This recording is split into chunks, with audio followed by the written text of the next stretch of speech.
મિત્રો, આત્મિક વૃદ્ધિ અને આત્મવિશ્વાસ આપણા જીવનમાં આનંદ લાવી શકે છે. જેમ સંત પાઉલ થેસાલોનિકી મંડળીના આત્મિક વૃદ્ધિ અને પરિપક્વતા માટે રાત દિવસ પ્રાર્થના કરે છે, તેમ આપણે આપણા સાથી વિશ્વાસીઓના આધ્યાત્મિક વિકાસ અને પ્રેમ માટે નિયમિતપણે પ્રાર્થના કરવા પ્રતિબદ્ધ રહીએ.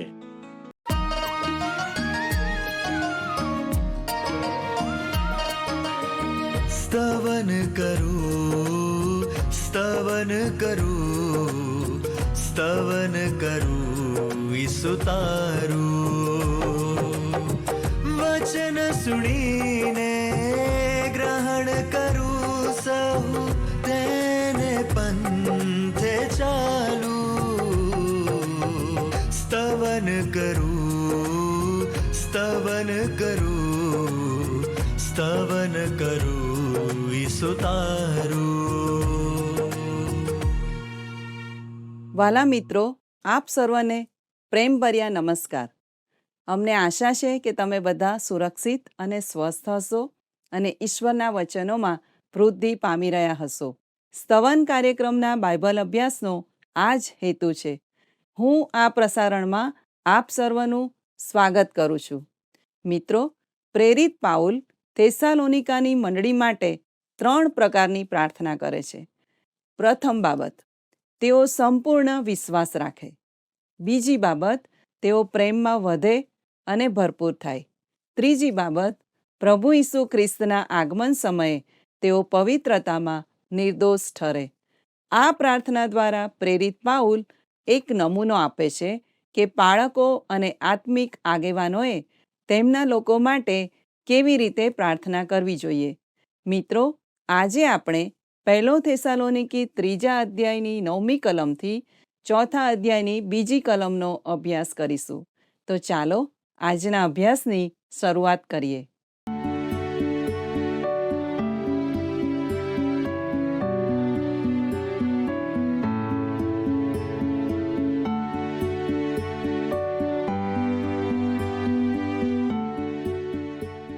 વહાલા દર્શક મિત્રો, આજના અભ્યાસમાં આપને મળતા મને ખૂબ આનંદ થાય છે. હું માનું છું આપ સર્વ ખુશ અને મજામાં હશો. હું આપના પ્રતિભાવોની કદર કરું છું. વહાલા મિત્રો, સંત પાઉલ સતત વૃદ્ધિ માટે વિનવે છે. તે શીર્ષક સાથે આજના અભ્યાસની શરૂઆત કરીએ. 1 થેસાલોનિકી 3 અને 9 આ પ્રમાણે નોંધવામાં આવ્યું છે, કેમ કે જે પૂર્ણ આનંદથી અમે અમારા દેવની આગળ તમારે લીધે આનંદ કરીએ છીએ, તેને સારું અમે તમારા વિશે દેવની કેટલી બધી આભાર સ્તુતિ કરી શકીએ. વહાલા મિત્રો, આનંદ શબ્દ જીવન સાથે જોડાયેલો છે અને દુઃખ અથવા ખેદ શબ્દ મૃત્યુ સાથે સંકળાયેલો છે.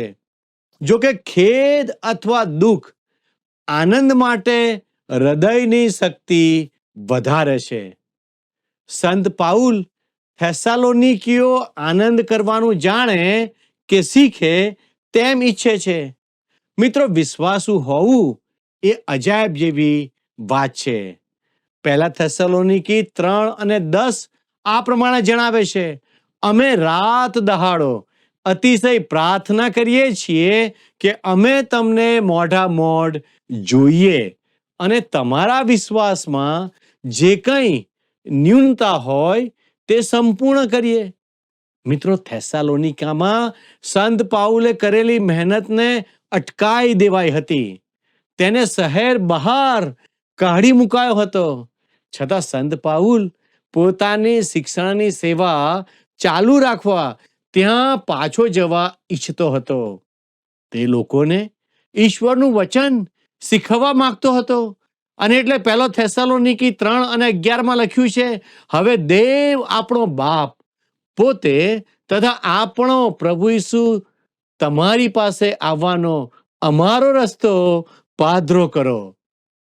વહાલા મિત્રો, આ તો સંત પાઉલની પ્રાર્થના હતી જેમાં તે થેસાલોનિકાના વિશ્વાસીઓ પાસે પાછા જવાની તક ફરી માંગી રહ્યો હતો. હવે પહેલા થેસાલોનિકી 3:12-13 આપણે વાંચીએ, જ્યાં આ પ્રમાણે નોંધ્યું છે, અને જેમ અમારો પ્રેમ તમારા પર પુષ્કળ છે, તેમ પ્રભુ એકબીજા પરના તથા સર્વ માણસો પરના તમારા પ્રેમમાં પુષ્કળ વધારો કરો. એ સારું કે જ્યારે આપણો પ્રભુ ઈસુ પોતાના સર્વ સંતોની સાથે આવશે, ત્યારે દેવ આપણા બાપની હજુરમાં તે તમારા હૃદયોને પવિત્રતામાં નિર્દોષ ઠરાવીને દ્રઢ કરે. મિત્રો, આ કલમમાં પ્રેમમાં પુષ્કળ વધારો કરો એવું લખ્યું છે. અહીં પ્રેમ માટે ગ્રીક શબ્દ આગાપે વપરાયો છે. આ પત્રમાં પ્રેમ ફક્ત કાર્યમાં જ દેખાય છે. પ્રેમપૂર્વક મહેનત તે ફક્ત એક લાગણી નથી, પણ બીજાઓના કલ્યાણની સક્રિય ઝંખના છે. પ્રેમનો હેતુ હોય છે, તેનો અંત હોતો નથી. તે પછી સંત પાઉલ લખે છે, તે તમારા હૃદયોને પવિત્રતામાં નિર્દોષ ઠરાવીને દ્રઢ કરે. એકબીજા માટેના તેઓના પ્રેમની અપેક્ષા એ છે કે તેઓ પવિત્રતાનું ચરિત્ર વિકસાવે અથવા વૃદ્ધિ કરે. જો વિશ્વાસી હોવાને લીધે અદાલતમાં તમારો કેસ ચાલે, તો તમને દોષિત ઠરાવવા માટે શું પૂરતું કારણ હોઈ શકે? પ્રિય મિત્રો, એક દિવસ આપણે ઈશ્વરની આગળ ઊભા હોઈશું અને તે આપણા કૃત્યોનો ન્યાય કરશે. તમને કદાચ બીક લાગશે, પણ તે વિશ્વાસીઓ તરીકે આપણા ચરિત્રનો પણ ન્યાય કરશે, આપણો બદલો નક્કી કરશે. પ્રિય મિત્રો, આજે તમે કેવું જીવન જીવી રહ્યા છો? પ્રભુ ઈસુ પોતાના સર્વ સંતોની સાથે આવશે. મોટા ભાગના પવિત્ર શાસ્ત્ર બાઇબલના અભ્યાસીઓ આ વિચાર સાથે સહમત છે કે જ્યારે પ્રભુ ઈસુ પોતાનું રાજ્ય સ્થાપવા આવશે, ત્યારે સંતો તેમની સાથે આવશે. આ કલમ એ પણ દર્શાવે છે કે જ્યારે તે પૃથ્વી પર પોતાનું રાજ્ય સ્થાપવા આવે, ત્યાં સુધી તે પોતાના સંતોને બદલો આપશે નહીં. આપણે માનીએ છીએ કે તે પહેલા વિશ્વાસીઓ ખ્રિસ્તના ન્યાયાસન આગળ આવશે. આપણી માન્યતા એ પણ છે કે જ્યારે તે મંડળીને જગતમાંથી લઈ લેશે, ત્યારે જગત મહાસંકટના સમયમાંથી પસાર થશે. ત્યાર પછી મહાન સંકટકાળના અંત સમયમાં પ્રભુ ઈસુ પોતાનું રાજ્ય સ્થાપવા આવશે. તેથી સ્વાભાવિક રીતે પ્રશ્ન થાય કે તે ક્યારે આપણને ઈશ્વરની આગળ પવિત્રતામાં નિર્દોષ ઠરાવીને દ્રઢ કરશે? શું તે જ્યારે વિશ્વાસી મંડળીને જગતમાંથી લઈ લેશે ત્યારે, અથવા જ્યારે તે પોતાનું રાજ્ય પૃથ્વી પર સ્થાપવા આવશે ત્યારે?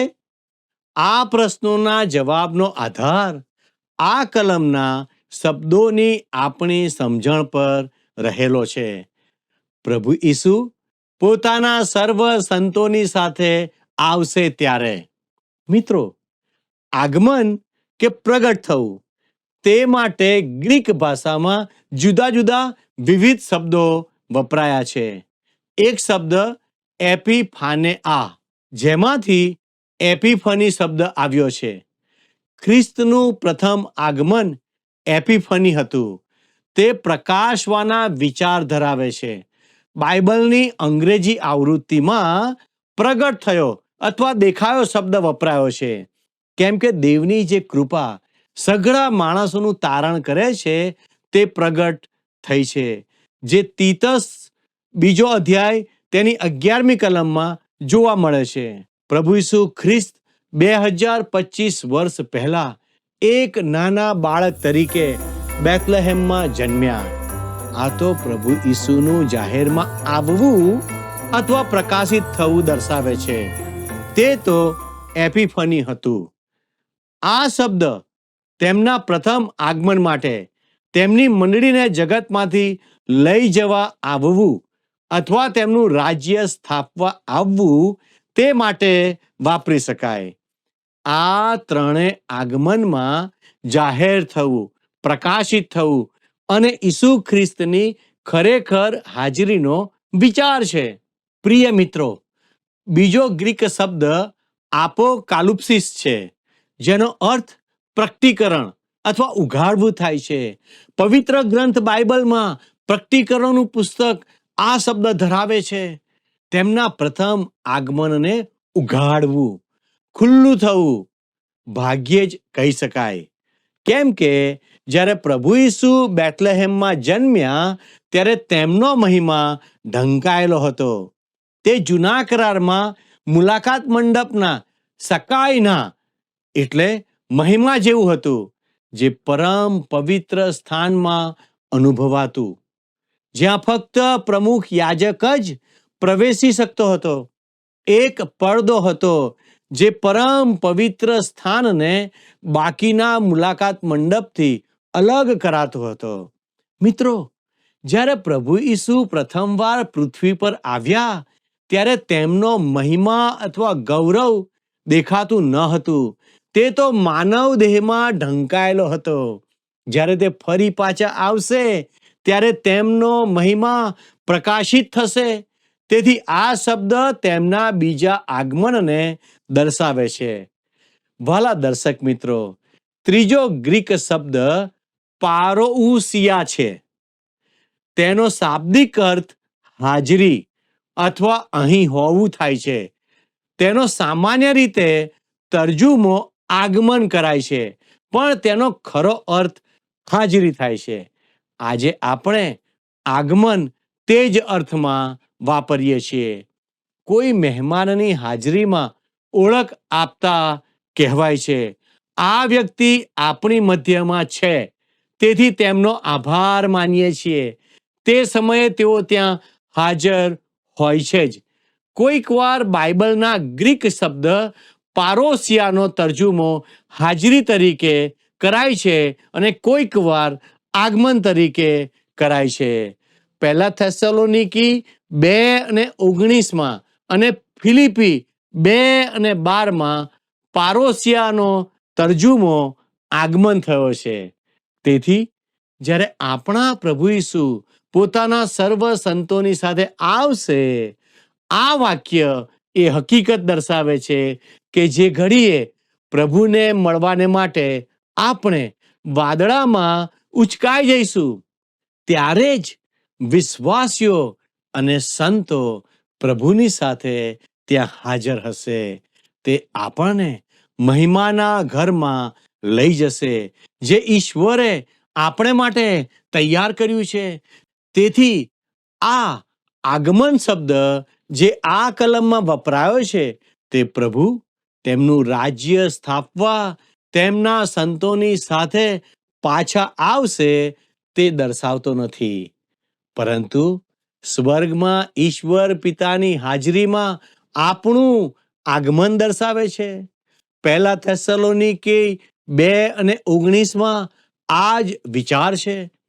શું આપણા પ્રભુ ઈસુ ખ્રિસ્તના આવવાને સમયે તેમની સમક્ષ તમે જ એ મુંગટ નથી?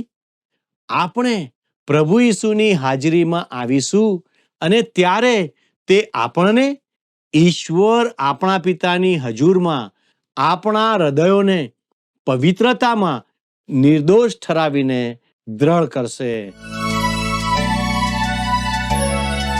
जय जय परम दयामय स्वामी, स्मारक गान करो रे. जय जय परम दयामय स्वामी, स्मारक गान करो रे. जीव जनावर अंडज पक्षी, जीव जनावर अंडज पक्षी, राय प्रजा जन जोता. चेतन जड़ मन बुद्धि विचार,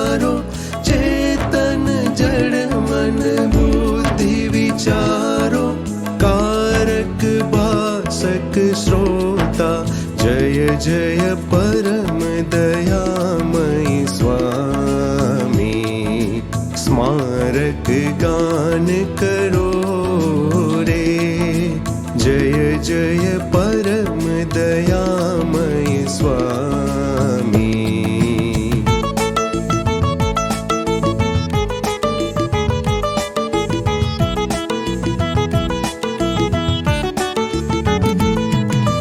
भक्त समाज निरंतर तेने भक्त समाज निरंतर तेने साथ भजो अनुरागे निश दिन ईश्वर ना गुण गाओ निश दिन ईश्वर ना गुण गाओ प्रेम सुगायक जागे जय जय परम दयामय स्वामी स्मारक गान करो रे जय जय परम दयामय स्वामी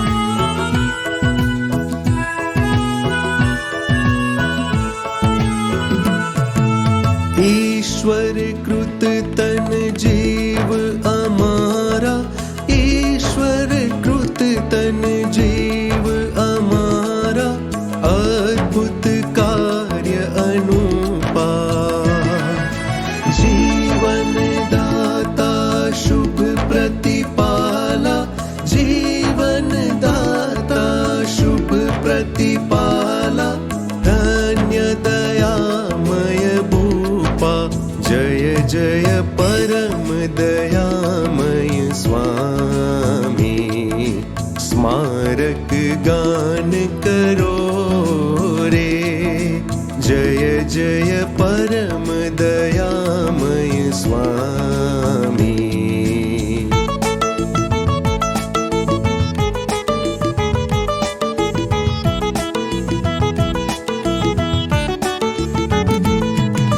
सहु जग जोग करे तुझ सेवा सहु जग जोग करे तुझ सेवा शुभ शुभ साध उठावी गान वखाण करो सहु ठामे गान वखाण करो सहु ठामे अंतर मन हर खावी जय जय વાલા મિત્રો, હવે આપણે ચોથા અધ્યાયમાં આગળ વધીએ.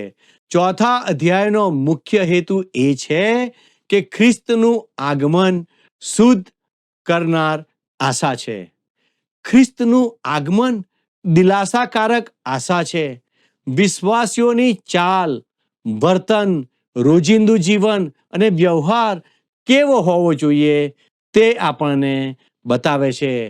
ચાલો પહેલા થેસલોનિકી 4 અને 1 કલમને ધ્યાનથી નિહાળીએ. તો ભાઈઓ, છેવટે અમે પ્રભુ ઈસુને નામે તમને વિનંતી તથા સુબોધ કરીએ છીએ. તમારે કેવી રીતે વર્તવું ને દેવને પ્રસન્ન કરવો એ વિશે અમારા તરફથી તમે જે સાંભળ્યું તે પ્રમાણે તમે વર્તો છો તેમ વધારે ને વધારે વર્તતા જાઓ. ભલા મિત્રો, આ વિભાગમાં ખ્રિસ્તના આગમનના પ્રકાશમાં વિશ્વાસીઓએ કેવી રીતે વર્તવાનું છે તે શીખવા મળે છે.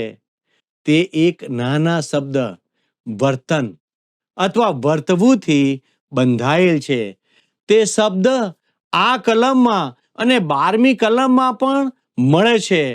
આ તો પ્રભુના આગમનની આશાનું વ્યવહારિક પાસું છે. આપણે એ દિવસની રાહ જોઈએ છીએ કે જ્યારે આપણે પ્રભુને મળવા વાદળામાં તણાઈ જઈશું. પણ પ્રિય મિત્રો, તે બાબત બને તે પહેલા આપણે અહીં પૃથ્વી પર છીએ અને આપણે તો પ્રભુને આનંદ થાય એ રીતે વર્તવાનું અને ચાલવાનું છે. વાલા મિત્રો, સંત પાઉલ એમ પણ લખે છે કે અમારા તરફથી તમે જે સાંભળ્યું તે પ્રમાણે તમે વર્તો છો તેમ વધારે ને વધારે વર્તતા જાઓ. મિત્રો, આપણામાં સુધારો થતો રહેવો જોઈએ. આપણે પ્રભુની કૃપા અને તેમના જ્ઞાનમાં વૃદ્ધિ પામતા રહેવું જોઈએ. વિશ્વાસીનું વર્તન અને ચાલ ખૂબ જ મહત્વની છે. આ બાબત પવિત્ર ગ્રંથ બાઇબલના ઘણા ફકરાઓમાં ભારપૂર્વક જણાવવામાં આવી છે અને અહીં પણ તેના પર ભાર મૂકે છે. વિશ્વાસી વ્યક્તિ પોતાને ગમે તે રીતે વર્તી શકતો નથી, પણ જેમ ખ્રિસ્તને ગમે તેમ તે કરે છે. પહેલા થેસલોનિકી 4:2 લખ્યું છે, તે ધ્યાનથી જુઓ. કેમ કે અમે પ્રભુ ઈસુ ખ્રિસ્ત તરફથી તમને કઈ કઈ આજ્ઞાઓ આપી તે તમે જાણો છો. થેસાલોનિકાના વિશ્વાસીઓના વર્તન સંબંધી સંત પાઉલ કેટલીક આજ્ઞાઓ આપે છે. તમને ખબર હશે કે પ્રભુ ઈસુ પણ આજ્ઞાઓ આપતા હતા. તેમાંની કેટલીક આજ્ઞાઓ નવી આજ્ઞાઓ છે. મિત્રો, હું ખૂબ જ કાળજીપૂર્વક કહેવા માંગુ છું કે પાપી વ્યક્તિના ઉદ્ધારમાં ફક્ત 10 આજ્ઞાઓનો જ ફાળો નથી. વળી ફક્ત તે જ ખ્રિસ્તી ચરિત્ર માટેનું ધોરણ નથી. 10 આજ્ઞાઓનો હેતુ કોઈ વ્યક્તિ એક નાના બાળકનો હાથ પકડીને દોરી જાય તેવો છે. તે આપણને ખ્રિસ્તના વધસ્તંભે દોરી જાય છે અને આપણને કહે છે, નાના બાળક, તારે ઉદ્ધારનારની જરૂર છે. 10 આજ્ઞાઓ અરીસા સમાન છે. તે તો આપણે પાપી છીએ અને આપણને ઉદ્ધારનારની જરૂર છે તે દર્શાવે છે. વિશ્વાસીઓ માટે ખાસ આજ્ઞાઓ અને ધોરણો આપવામાં આવ્યા છે. તે 10 આજ્ઞાઓ કરતા વધારે ઉચ્ચ ધોરણ ખ્રિસ્તી વર્તણૂક માટે રજૂ કરે છે. આ અભ્યાસમાં 5મા અધ્યાયમાં આપણે જોઈશું કે વિશ્વાસીઓ માટે 22 આજ્ઞાઓ આપવામાં આવી છે. હવે સ્વાભાવિક રીતે પ્રશ્ન થાય કે જો માણસો સામાન્ય આજ્ઞા પાળી શકતો નથી તો તે ઉચ્ચ આજ્ઞાઓ કેવી રીતે પાળી શકે? વહાલા મિત્રો, પવિત્ર ગ્રંથ બાઇબલ આ બાબત ખૂબ જ સ્પષ્ટ કરે છે કે માણસ 10 આજ્ઞાઓ પાળવાને સમર્થ ન હતો. જેમ સિમોન પિત્તર કબૂલ કરે છે તેમ ઇઝરાયેલી પ્રજાએ આજ્ઞાઓનું ઉલ્લંઘન કર્યું હતું. પ્રેરિતોના કૃત્યો 15 7મી કલમ 10 અને 11મી કલમ પણ જણાવે છે. ઘણો વાદ વિવાદ થયા પછી પિત્તરે ઊભા થઈને તેઓને કહ્યું કે, ભાઈઓ, તમે જાણો છો કે શરૂઆતમાં દેવે તમારામાંથી મને પસંદ કરીને ઠરાવ્યું કે મારા મોંથી વિદેશીઓ સુવાર્તાની વાત સાંભળે અને વિશ્વાસ કરે. તો હવે જે ઝૂંસરી આપણા પૂર્વજો તેમજ આપણે પોતે પણ સહન કરી શક્યા નહીં તે શિષ્યોની ગરદન પર મૂકીને દેવનું પરીક્ષણ કેમ કરો છો? પણ જેમ તેઓ પ્રભુ ઈસુની કૃપાથી તારણ પામશે તેમ આપણે પણ પામીશું એવું આપણે માનીએ છીએ. વહાલા દર્શક મિત્રો, જો આપણે 10 આજ્ઞાઓ પાળી શકતા નથી તો ખ્રિસ્તી વર્તણૂકની કોઈ વધારે મોટી આજ્ઞાઓ કેવી રીતે પાળી શકીએ? માણસ આ પોતાની જાતે કરી શકતો નથી. આ આજ્ઞા પાલન તો વિશ્વાસીના જીવનમાં જે પવિત્ર આત્મા વસે છે તેમના પરાક્રમથી થઈ શકે છે. સંત પાઉલ પાસે વિશ્વાસીઓને માટે કેટલીક આજ્ઞાઓ હતી. આપણે સ્વચ્છંદી અથવા મન ફાવે તેમ કરનારા નથી. આપણે શિસ્તમાં રહેવાનું છે અને ખ્રિસ્તની આધીનતામાં જીવવાનું છે. આ સંબંધ પ્રેમનો સંબંધ હોવો જોઈએ. પ્રેમથી આપણે પ્રેરણા પામીને આગળ વધવું જોઈએ. પ્રભુ ઈસુ કહે છે, જો તમે મારા પર પ્રેમ કરો છો તો તમે મારી આજ્ઞાઓ પાળશો. યોહાન 14:15 તે નોંધવામાં આવ્યું છે. મારા વ્હાલા મિત્રો, શું તમે ઈશ્વર પર પ્રેમ કરો છો? જો હા, તો તમે ઈશ્વરની આજ્ઞાઓનું તમારા જીવનમાં પાલન કરો છો. વિશ્વાસી વ્યક્તિના જીવનમાં આજ્ઞા પાલન બહુ જ મહત્વનું છે. તે હંમેશા યાદ રાખો.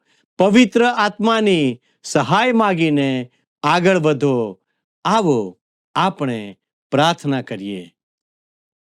વાલા પ્રભુજી, તમે અમને મદદ કરો કે અમે એકબીજાને ખૂબ પ્રેમ કરીએ, એકબીજાની કાળજી લઈએ, એકબીજાને મદદ કરીએ અને અમે જેમ તમે અમને પ્રેમ કર્યો છે તેવો પ્રેમ અમે એકબીજાને કરનાર બની જઈએ. અમારા દરેક દર્શક મિત્રોને તમારી કૃપામાં રાખો.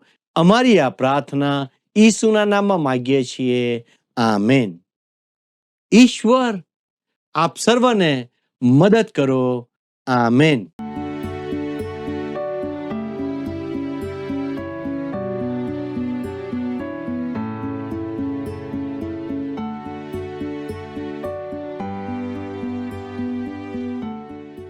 મારા વાલા ભાઈઓ અને બહેનો, અહીં પ્રેરિત પાઉલ થેસાલોનિકીઓના વિશ્વાસીઓના વિશ્વાસ માટે ઊંડાણપૂર્વક આભાર અને આનંદ વ્યક્ત કરે છે. તે તેમના આત્મિક વૃદ્ધિ માટે ખંતપૂર્વક પ્રાર્થના કરે છે અને તેમની સાથે રહીને તેમના વિશ્વાસને મજબૂત કરવા માટેની અભિલાષા રાખે છે. પ્રેરિત પાઉલ થેસાલોનિકીઓને પ્રોત્સાહન આપે છે અને ઈશ્વરની ઈચ્છા મુજબ તેમના વર્તનમાં સતત સુધારાનો આગ્રહ પણ કરે છે. પ્રિય મિત્રો, પાઉલ થેસાલોનિકીઓના આધ્યાત્મિક વિકાસ અને પ્રેમ માટે ખંતપૂર્વક પ્રાર્થના કરે છે, જે મધ્યસ્થીની પ્રાર્થનાના સામર્થ્ય પર ભાર મૂકે છે. શું આપણે આત્મિક વિકાસ માટે પ્રાર્થના કરીએ છીએ? અહીં પાઉલ ઈશ્વરનો આભાર પણ માને છે. શું આપણે કદી ઈશ્વરનો આભાર માન્યો છે? પ્રેરિત પાઉલ ઈચ્છે છે કે થેસાલોનિકીઓ પ્રેમ અને પવિત્રતામાં વૃદ્ધિ પામે અને તેઓ પોતાની જાતને પ્રભુ ઈસુના આગમન માટે તૈયાર કરે. શું મિત્રો આપણે પોતાની જાતને પ્રભુ ઈસુના આગમન માટે તૈયાર કરીએ છીએ? મારા આ પ્રશ્નો વિશે ગંભીરતાથી વિચાર કરજો. મિત્રો, આજની આપણી બાઇબલ ક્વિઝનો પ્રશ્ન છે, આજના પાઠ પ્રમાણે આનંદ શાની સાથે સંકળાયેલો છે? એ. જીવન, બી. મૃત્યુ, સી. ખુશી, ડી. વૈભવ. મિત્રો, ગત પ્રશ્નનો જવાબ છે એ. તિમોથી. મિત્રો, ઝડપથી આજના પ્રશ્નનો જવાબ અમને મોકલી આપશો. દરેક પ્રશ્નનો સાચો જવાબ આપનાર વિજેતાઓના નામ દર મહિનાના પ્રથમ સોમવારે જાહેર કરવામાં આવશે. અમારો સમય અહીં પૂરો થાય છે. સંપર્ક માટે અમારો ફોન નંબર છે 94 29 37 56 10 9429375610. ઈશ્વર આપને આશીષ આપો. આભાર. શું તમને આ કાર્યક્રમ ગમ્યો? અત્યારે જ અમને મિસ કોલ કરો.